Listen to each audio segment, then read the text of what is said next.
छपरा जिला के रहने वाले हैं। ट्रेन एक्सीडेंट में पैर कट गया हो गया माता जी। Hey guys, welcome back my new blog. तो गाइस फिर से जा रहे हैं आज भी क्लास। तो हमारा भाई आ गया है और एक कल की तरह ही आज भी गया है आगने, अभी शायद आ रहा है। तो गाइस देख लीजिए ये क्या कर रहा है, टकला रूम पर। ये टकला मारे क्लास में भी अच्छा से नहीं रह रहा है, बदमाशी कर रहा है। ए टकला, ए टकला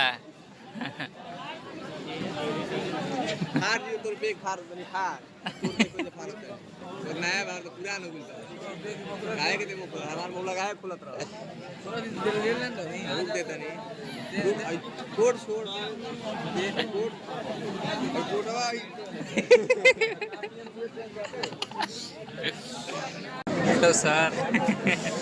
ऐसे है यार तो गाइस अभी देख लीजिए पूरा क्लास पढ़ने आया है टकला बेटा। ये क्या है लत अभी 2 क्लास हो गया है गाइस। ये टीका ले लिया है तो खुदरा पाप है, खुदरा पाप। वो देखा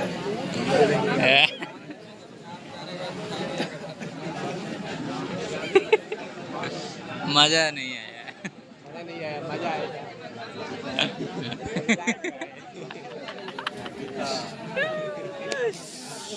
बाला है बाला।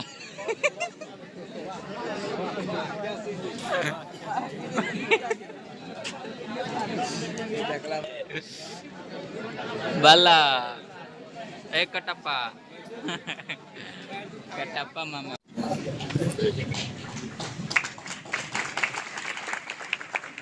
ये आपको भारत सरकार से आपको मिला है यहाँ पे। इनको एक्चुअली आपका अवार्ड हम अभी रखे हुए हैं, हम इसका अधिकार नहीं है, बस हम इसको रखे हुए अधिकार। काफी भारी रहता है, राष्ट्रीय अवार्ड है। अभी इनके बारे में हम आपको बताते हैं। आप छपरा करने वाले हो, आप लोगों ने देखिए बहुत सारे लोगों को अलग अलग स्ट्रगल होता होगा, बहुत सारे लोगों का अलग अलग स्ट्रगल होगा। आपको कठिनाइयां आती होंगी। इनके पास आप देखिए पैर ही नहीं है, एक पैर नहीं है। और आप जरा सोच के देखिए, इन्हें नेशनल अवार्ड मिला इस बात को लेकर। कितने किलोमीटर की रेस थी आपकी?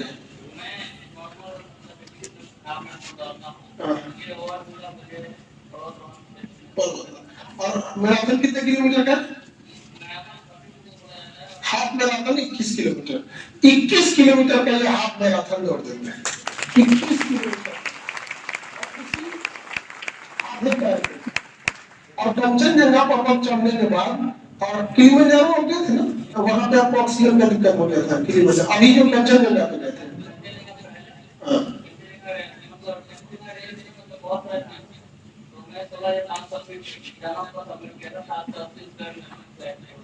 तो अब इन्होंने जो पहाड़ पे भी चढ़े थे।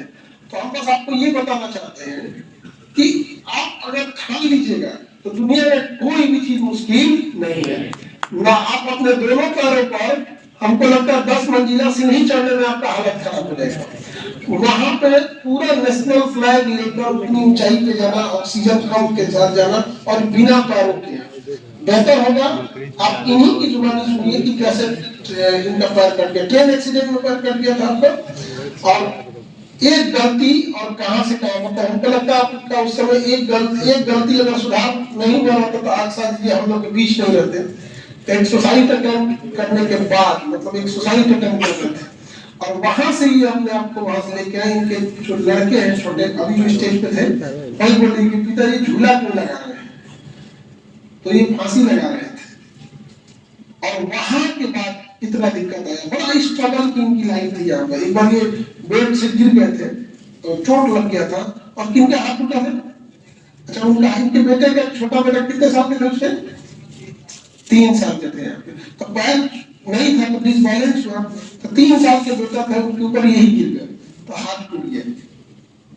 और इनके पिताजी कब थे? पिताजी इनके नहीं है, 2013 में गुजर गए थे। और इनका ट्रेन एक्सीडेंट में पैर कट गया। 2015 में। उसके बाद इनके ना इन्हीं के बेटे के ऊपर इनका अपना एक बार से नहीं समझ पाया, 3 साल के लड़के के ऊपर कोई गिर जाएगा तो उसको चोट लगे, उनका हाथ टूट गया। जब हाथ टूट गया तो कंफ्यूज हो गए लोग। तो इनकी माता जी वहां थी और माता जी बर्दाश्त नहीं कर पाई, माता जी का हार्ट अटैक हो गया, माता जी एक्सपायर हो गए। और ये उस समय समझ नहीं पा रहे थे करे क्या करें, खुद का पैर नहीं, बेटा का हाथ टूट गया, माँ का हार्ट अटैक से मृत्यु हो गया, पिता पहले नहीं थे, कुछ मतलब हार्ट अटैक वहीं से हो गया। तो इतना समस्याओं के साथ अगर आप सोच लीजिएगा कि अगर तो सुसाइड अटेम्प्ट करने के लिए भी सोचे थे एक बार, लेकिन जब ये सोच लिए कि नहीं हमको अब कुछ करके दिखाना है, तो आज देखिए पर्वत भी चल लिए, हाफ मैराथन भी दौड़ लेते हैं, तो कितना टफ होता होगा सोचिए एक पैर न होने के बाद। और ये अपने छपरा जिला के रहने वाले हैं। अब आप इन्हीं से सुनिए कि कैसे कैसे इतना संघर्ष होता है, और एक बार अपने आप को सोचिएगा क्या इतना भी टफ जीवन है आपका जितना इनका टफ है।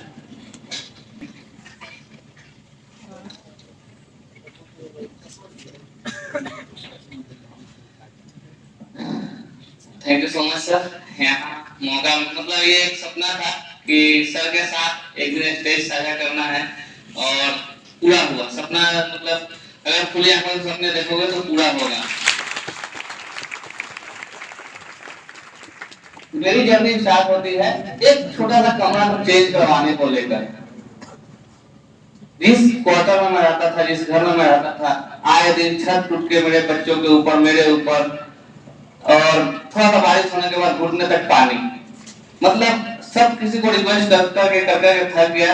मैंने बोला मैं अपने आप को इतना मजबूत बनाऊंगा, इतना आगे लेके जाऊंगा कि एक दिन खुद कंपनी बोले कि अब तुमको मैं ये सारी फैसिलिटीज देता हूँ। तो खैर वो चीज मेरे साथ नहीं हुआ। तो जब तक आपकी जरूरत नहीं होगी ना किसी चीज की, तो आप कभी आगे नहीं बढ़ सकते हो। और बहुत अच्छे छत्र छाया में आपको खास करके यहाँ पे हो, आप हर कोई बहुत अच्छा अपने देश के लिए, अपने राज्य के लिए आगे जा सकता है। मेरी जर्नी स्टार्ट होती है 29 अक्टूबर 2015 को रनिंग ट्रेन से, रिजर्वेशन कंपार्टमेंट के दरवाजे पे गिरा मुंह धोने के लिए, और पानी गिरा हुआ था। पानी प्लेटफॉर्म पे बोगी के ही दरवाजे के सामने गिरा हुआ था। मैं बैलेंस नहीं कर पाया और हल्का सा झटक आया, मैं बाहर गिर गया। जैसे ही गिरा मैं गाड़ी का रोड को पकड़ के अपने आप को संभालने की कोशिश किया, तब तक प्लेटफॉर्म आया और ट्रेन और प्लेटफॉर्म के बीच में, प्लेटफॉर्म में ही मेरा पैर रगड़ खाया और पूरा बुरी तरीके से क्षतिग्रस्त हो गया। फिर हॉस्पिटल में ले जाके पैर को काट के अलग कर दिया गया। जैसे तैसे जिंदगी संभाल ही रही थी। हॉस्पिटल से घर आया, घर आने के बाद तरह तरह की लोगों की बातें, आस पड़ोस के लोगों की बातें, अरे इसको मर जाना चाहिए, इसको खिलाएगा कौन, इसको देखेगा कौन, इसकी वाइफ छोड़ के चली जाएगी, इसकी बूढ़ी माँ है, बहुत सारी परेशानियां, प्रॉब्लम्स थी। मेरे घर में नहीं थी, आसपास के घरों में थी। मैं इग्नोर करते गया, सुनते गया, लेकिन कहते हैं ना कि जो चीज सुनोगे वो चीज होगा। एक शाम रात्रि का खाना कंप्लीट कर चुके थे। मेरी वाइफ बोली कि थोड़ा सा बिस्तर से उठ जाइए। मैं बिस्तर को ठीक करता, मेरे बच्चे नीचे खेल रहे थे और मेरे शरीर में उतनी ताकत थी नहीं क्योंकि सारा ब्लड निकल चुका था। मैं जैसे तैसे, इस पैर में सिर्फ 4 उंगलियां हैं, अंगूठा नहीं है, और 4 में सिर्फ 3 ही काम करती है और एक ऐसे स्टेट है उसका कुछ मूवमेंट नहीं है। इस वजह से मैं बिना बैसाखी के, बिना सपोर्ट के कहीं खड़ा नहीं हो पाता और बैलेंस नहीं कर पाया और अपने बेटे के हाथ पे गिर गया। हाथ पूरा पीछे से टूट गया। सामने मेरी माँ बैठी थी, माँ मेरे को देख रही है, मैं बेटे को देख रहा हूँ, वाइफ सबको देख रही है। कोई किसी को मतलब सपोर्ट करने की जरूरत मतलब सोच ही नहीं रहा है। उस समय लगा कि सच में मैं बोझ बन चुका हूँ अपने परिवार के लिए, अपने बच्चों के लिए। मुझे नहीं जीना चाहिए। 5 पड़ोस वाले सब सही कहते हैं।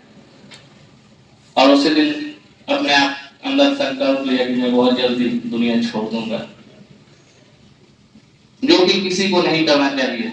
और एक टाइम ऐसा आता है कि 4-5 दिन बाद मेरी वाइफ बोली कि मैं सब्जी लेने जाती हूँ, आप अपना ख्याल रखना। और उस दिन दोस्तों की मदद से माँ को और बेटे को हॉस्पिटलाइज करवा दिया। सब लोग ठीक होके आ गए। वही बोले कि सब्जी लेने जाती हूँ और माँ बच्चों को लेकर ग्राउंड में गई है, आप अपना ध्यान रखें। मुझे लगा कि यही एक टाइम है, घर खाली है, मैं अपने आप को मुक्ति दे देता हूँ। और घर में पड़ी एक लाइलन की रस्सी जुगाड़ की और हैंगिंग किया, और जैसे ही गर्दन में लगा के स्टेप आगे बढ़ाया, तब तक मेरा बेटा हाथ में प्लास्टर लिए खड़ा था।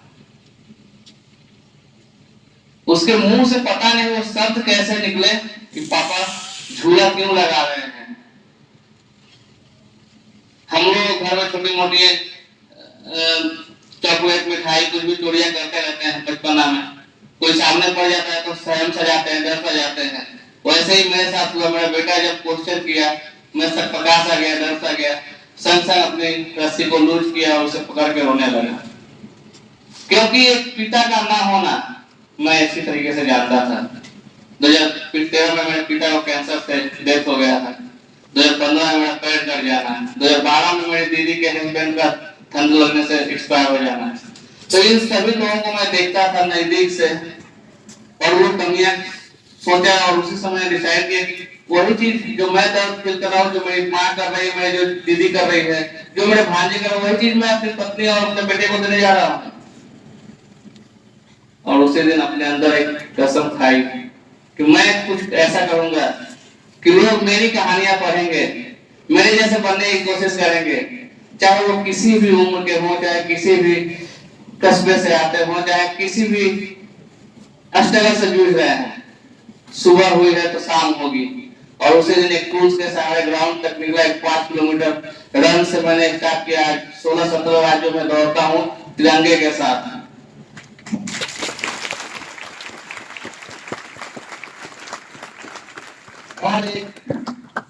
कोविड में हमारे आदरणीय प्रधानमंत्री जी का स्पीच था कि आपदा में अवसर का विस्तार करो। वो ये लाइन मुझे इतना मोटिवेट किया कि मुझे सोचने पे इतना मजबूर किया कि मैं क्या कर सकता हूँ, अपनी आपदा को कैसे मैं अवसर में विस्तार कर सकता हूँ। और अपनी कमजोरी को भी ताकत बनाया और हिमालय माउंटेनिंग इंस्टीट्यूट के former principal group captain Jaikishan sir का एक पोस्ट देखा इंस्टाग्राम पे और उनसे कांटेक्ट किया और बताया कि सर मैं भी पर्वत चढ़ना चाहता हूँ। उन्होंने बोले कि आ जाओ, 7-7 की फीस लगती है, फीस भरो और आ जाओ, मैं माउंटेनिंग करवा लेता हूँ। मैं बोला कि सर मैं 200-250 रुपए कमाने वाला इंसान क्या खाऊंगा, क्या बच्चों को खिलाऊंगा, रणवीर जी मेरे बस की बात नहीं है। सर बोले कि ठीक है, आओ मिलो, कुछ प्लान करते हैं। मैं गया, 8 दिन की ट्रेनिंग लिया, लेकिन बहुत टफ है। माउंटेन गेम ही है ऐसा जो 100% फिजिकल फिटनेस और मेंटल फिटनेस के बजाय आप खेल सकते हैं। वो भी बहुत कम लोग सर्वाइव करते हैं ऊपर जाके। वहां तो मैं 91% डिसेबल था, लेकिन 8 दिन के ट्रेनिंग में लग चुका था कि मुझे और मेहनत करनी होगी, मेरा वजन घटाना होगा। और फिर से मैंने सर से रिक्वेस्ट किया, सर ने भरपूर सपोर्ट किए और एडवेंचर स्पोर्ट्स में मुझे एक बार और फिर से चांस दिए। और मैं दार्जिलिंग से संदकपू की ट्रेक जो नेपाल होते हुए जाती है, और 100 किलोमीटर का ट्रेक, 110 किलोमीटर का ट्रेक 10 किलो वजन के साथ मैं अच्छे से कंप्लीट किया। और फिर कंचनजंगा की चढ़ाई 16,500 फीट, 780 स्क्वायर मीटर फ्लैट, और वहां से साउथ अफ्रीका किलिमंजारो 19,341 फीट, और जल थल वायु स्काई डाइविंग करना, स्कूबा डाइविंग करना, तीनों जगह भारतीय सेना और भारतीय तिरंगा लहराने वाला पहला दिव्यांग व्यक्ति बना।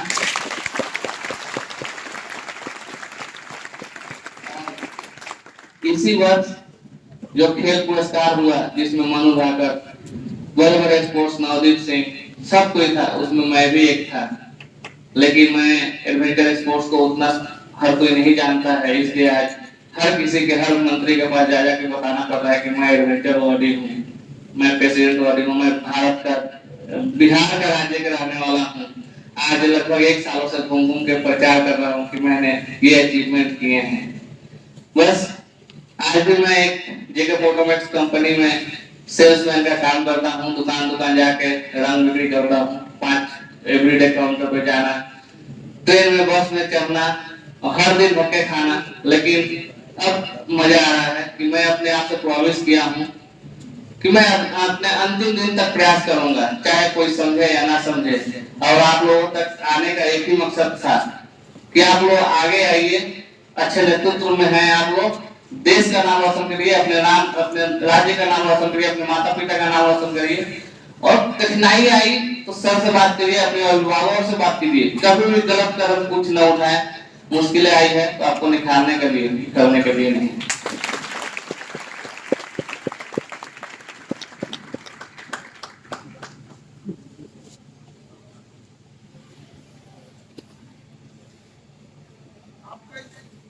आपके इस हौसले को देखकर दिल से सैल्यूट करते हैं, दिल से।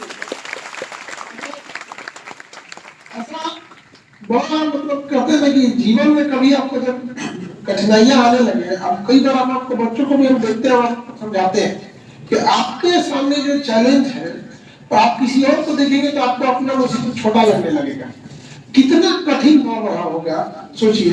और एक बार आपके साथ में रहने वाली उन धर्म पत्नी का भी बहुत दिल से जवाब दो। सभी परिस्थिति में कई बार क्या होता है कि हम किसी के गलत चीजों को तो दिखा देते हैं, लेकिन किसी के त्याग को नहीं देख पाते हैं। सबको राम जी का वनवास दिखता है, लेकिन उर्मिला माता का नहीं दिखता है। वो भी लक्ष्मण जी जब गए थे तो घर पे एक वनवासी कट रही थी। तो ये दुनिया का कभी उसूल है कि कभी कई बार नहीं दिखता है। और आप जो झंडा लेके चले थे वो कितने केजी का था? 80 केजी का था।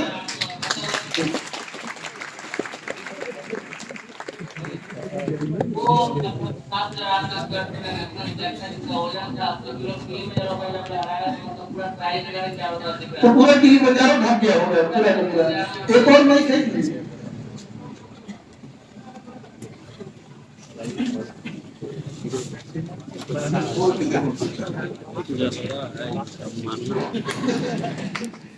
समाज देखिए, जीवन जितना आपको सिखाएगा बड़ा मुश्किल से होता है।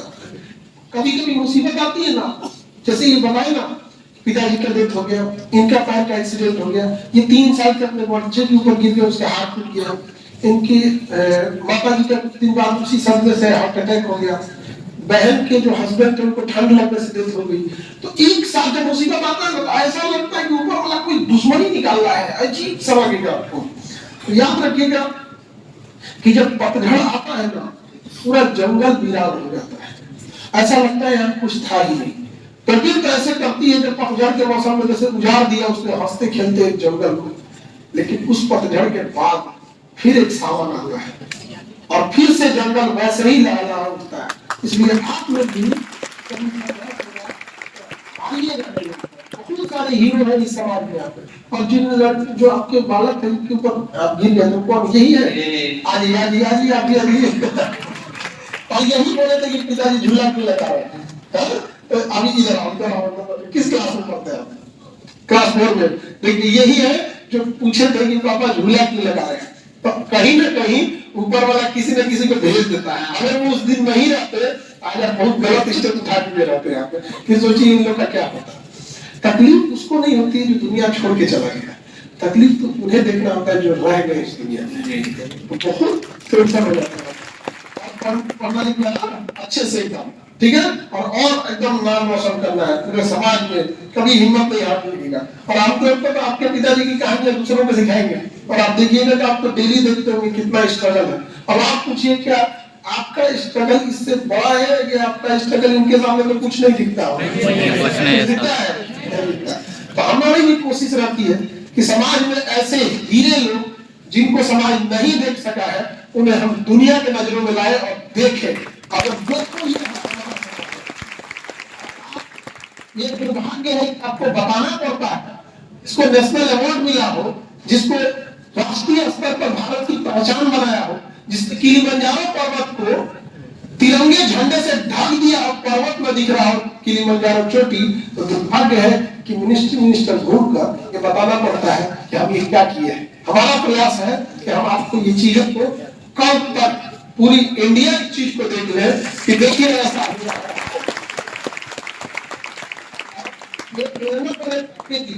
कि जीवन कई बार आपको बहुत सता देता है। हार मान जाइएगा तो फिर आप किसी मैदान की कोई लड़ाई नहीं जीत पाइएगा।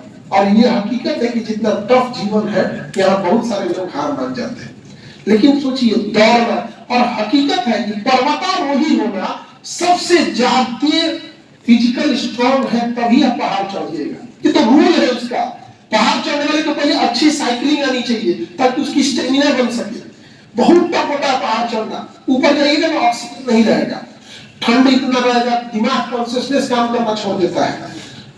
आप गाड़ी में बैठ के केवल पहाड़ पे चढ़िएगा ना, आपको वोमिटिंग टाइप का आने लगेगा। जिसको वोमिटिंग नहीं भी आता है ना, तो उसको ऊपर जाएगा ना, तो उसको वोमिटिंग टाइप का आने लगेगा, सब बंद होने लगेगा, क्योंकि हाइट उतना ज्यादा होता है। आप समझ रहे हैं 20,000 फीट की हाइट क्या होती है? ये 10-12,000 फीट की ऊंचाई पे हेलीकॉप्टर उड़ता है, 30,000 फीट के ऊपर जहाज उड़ते हैं, और 20-22,000 उड़ना मतलब जहाज के इक्विवेलेंट, समझ गए? जो छोटी जहाज होती है 20,000 फीट पे उड़ते हैं, तो बादल के ऊपर है 20,000 फीट पे, वहां क्या क्लाइमेट होगा। और सबसे बड़ा एक डर होता होगा कि एक पैर है और अगर कहीं ये जो फिसला, क्योंकि नेचुरल बनावट जो होती है वो बहुत होती है। अगर नॉर्मल इंसान माउंटेन में करता है तो उसे क्या है, पीठ पे बैग है, उसके दोनों हाथ दोनों पैर फ्री है। अगर वो फॉल होता है तो अपने हाथ के बल अपने फेस को बचा लेगा। लेकिन मेरे केस में क्या था, अगर स्टेप वैसे रखना है तो पहले फ्यू सेकेंड में मेरे को डिसाइड करना है कि कौन सा पत्थर लूज है और कौन सा पत्थर स्ट्रांग है जो मेरा वेट कैरी करेगा। मेरे खुद के वेट को लेके ऐसे स्टेप बढ़ाना और फिर से मतलब उतना ही सेकंड में फिर से आगे जाना। और अगर मैं फॉल हुआ तो वहां कोई मेरी टीम मुझे सपोर्ट नहीं करेगी, क्योंकि मैं गिरा तो सीधा सर फटेगा, और सर फटने का मतलब है कि वहां कोई हॉस्पिटलाइज नहीं है। वहां से आपको रेस्क्यू करके हॉस्पिटल में हेलीकॉप्टर से उठा के लाया जाएगा या फिर कंधे पे उठा के लाया जाएगा। और अभी सर बताया तो मुझे एक और चीज याद आई कि जब हॉस्पिटल से घर आया था तो मंदिर, रास्ते में एक मंदिर पड़ा। मैं भगवान से क्वेश्चन किया, क्या भगवान 125 करोड़ में मैं ही मिला था जिसको तुमने पैर ही ले लिया। लेकिन जब किलिमंजारो, जब प्रेसिडेंट और शून्य से शिखर तक पहुंचा, क्योंकि शून्य इसलिए बोल रहा हूँ कि पैर कट जाना चलती उम्र में, एक 28-29 साल की उम्र में आपको फिर से बोला जाए कि एक पैर को बैंड करो या काट दो और चलो, दौड़ो, भागो, पहाड़ चढ़ो, देश का नाम रोशन करो, शायद ही कोई है जो करेगा। और आज उसी भगवान के पास जाके बोलता हूँ कि 125 करोड़ से 150 करोड़ में मुझे चुनने के लिए आपका बहुत बहुत शुक्रिया। पहाड़ पे जाते थे तो पहाड़ का सबसे खराब सच्चाई क्या है, वहां जब आप बहुत हाई माउंटेन पे जाएंगे ना, तो वहां कोई दुकान या कोई सड़क इस तरह का लैंडमार्क नहीं रहता कि किधर से दाहिने मुड़ना है। तो जैसे जैसे ऊंचाई पे जाएंगे तो आपसे पहले कोई 1990, 95, 2005 में जो ग्रुप गया होगा उसमें से कोई डेथ कर गया, वहां आज भी डेड बॉडी रखी हुई है। और डेड बॉडी का जूता किस कलर का है? कई बार लैंडमार्क ये होता है कि वो डेड बॉडी, रेड जूता वाला डेड बॉडी से राइट मुड़ना है, ब्लू जूता वाला जो डेड बॉडी पड़ा है वहां पे। सोचिए जब हम जा रहे होंगे कि किसी का डेड बॉडी का मार्क करते हुए और इस हालत में, तो कितना टफ रहा होगा। तो आप लोग भी इनसे सीखिए, और हम लोग की कोशिश है कि पूरी दुनिया आपको देखे। और ये आपने बहुत मतलब एक मिसाल कायम कर दिया उन लोगों के लिए। और अगर उन लोग नहीं जाना है तो दुर्भाग्य है, लेकिन हम लोग की जिम्मेदारी है, हम उसको भी बताएंगे ये बात जो काम का पहरा है, और उसको भी कि संघर्ष क्या होता है। नहीं आंख से दिखता है तो देखो कि संघर्ष क्या होता है और कितना तकलीफ होता है। और वहां पे तो या तो आप हार मान जाइए या तो फिर बदल दीजिए आप, लेकिन अगर रुके रहेंगे तो कुछ नहीं हो सकता है। आज अगर ये घर बैठे रहते तो शायद यहाँ नहीं आते। आज 17 जनवरी 2025 को मुझे प्रेसिडेंट हाउस में ये पुरस्कार, भारत का मैं पहला दिव्यांग पुरुष हूँ, मेरे आगे अरुणिमा सिन्हा थी, और पुरुष दिव्यांग पुरुष हूँ जिसको लैंड एडवेंचर से सम्मानित किया गया है। और एक साल इंतजार करते करते मैं पिछले खेल मंत्री जी से भी मिला उनके घर पे जाके, तो अभी वो चेंज हो गया, अभी नया खेल मंत्री जी को खोज रहा हूँ कि कहाँ मिलेंगे। बस सफर जारी है। ये इनका सर्टिफिकेट होता है, जब आप प्रेसिडेंट को मिलते हैं तो आप पिछले 2025 में मिले थे, 17 जनवरी 2025, और ये 2026 आ गया। तो खेल मंत्री जी आपको मिल लेना चाहिए, मिल लीजिए तो ज्यादा अच्छा है। ये देश के हीरा है, सर्टिफिकेट और ये अवार्ड मिलता है। ये और इतना भारी था, जब प्रेसिडेंट महोदय मेरे हाथ में ऐसे लाके दी तो मेरा हाथ ऐसा नीचे गया।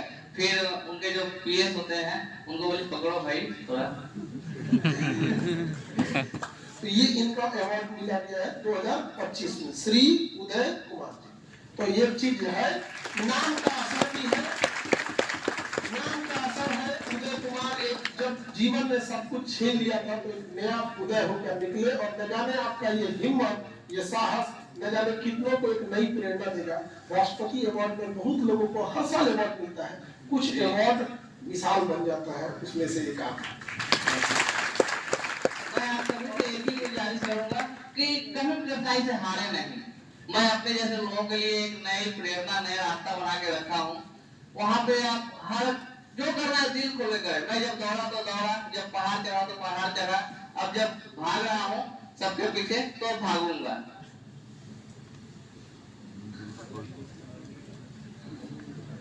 आप एकदम सच में मिसाल है, और इनका भी बहुत धन्यवाद कि भाई यही वो आदमी, यही वो लड़ाई में दो तीन लोग हैं जो मतलब मेरे को इतना दूर पहुंचाए। ग्रुप कैप्टन जयकिशन सर का सपोर्ट आज भी नहीं होता तो शायद इतना अचीवमेंट नहीं होता। मेरी वाइफ, मेरे बच्चे, मेरी दीदी, सबका, आसपास के लोगों का, दोस्तों का, हर किसी का बहुत सपोर्ट है, तभी मैं कर पा रहा हूँ। हम लोग का भी पूरा सपोर्ट रहेगा। और ये आपसे हमें बड़ा उम्मीद है कि एक दिन जैसे यहाँ पिताजी स्टेज पे आए थे, एक दिन अच्छा और कामयाब होकर आपको भी इस स्टेज पे आना है, ठीक है? अच्छा, ये वाला फ्रैक्चर हो गया था यहाँ पे, चलिए ठीक है, इसको रखिए यहाँ पे। आप कलम से लेकर और आगे तक आके समझा कि नहीं गया?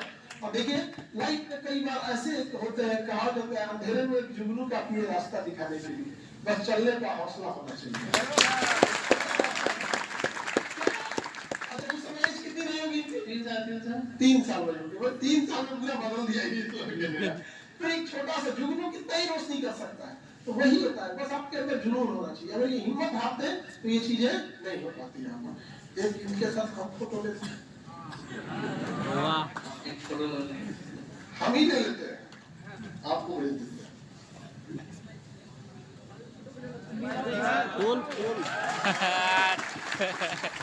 बाबू को बाबू हाँ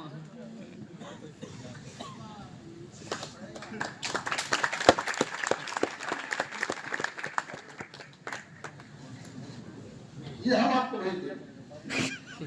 और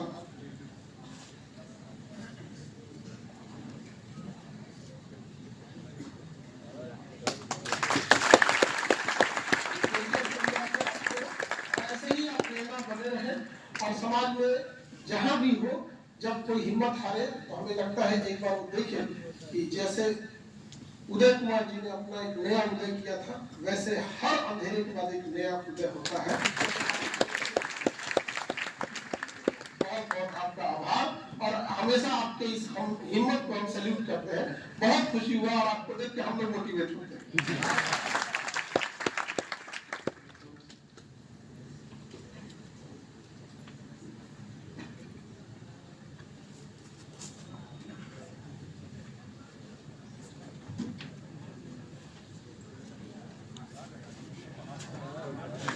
हम भी देखिए आपको सीढ़ी सिखा रहे हैं, बताइए जो पहाड़ चढ़ गया ऊपर सीढ़ी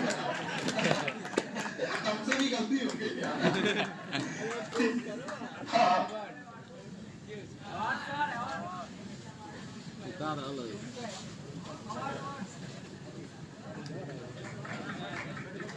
एक्चुअल में हम डर जा रहे थे आपको, लेकिन फिर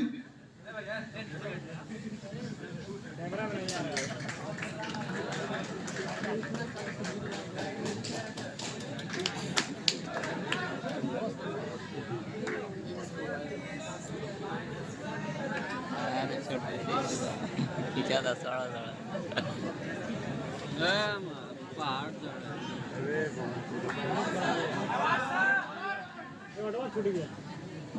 अवार्ड हम दे देंगे, अवार्ड दूसरे काम थोड़ी रख सकते जी। और ये अवार्ड आपके पास रख देने से थोड़ी हो जाता है, अवार्ड कमाया जाता है। आप किसी का अवार्ड रख थोड़ी होगा, इतना कम कितना मेहनत हुआ होगा आप सोच सकते हैं, कितना टफ लाइफ होगा। चलो ये सब हमको जीवन में बड़ी देख दिक्कत है। लीजिए। तो कभी कभी मन कौन करता है सिखाते हैं? ना, हम चल इसको रहे भी। हैं, तो 7 आदमी चल रहे हैं। अब ये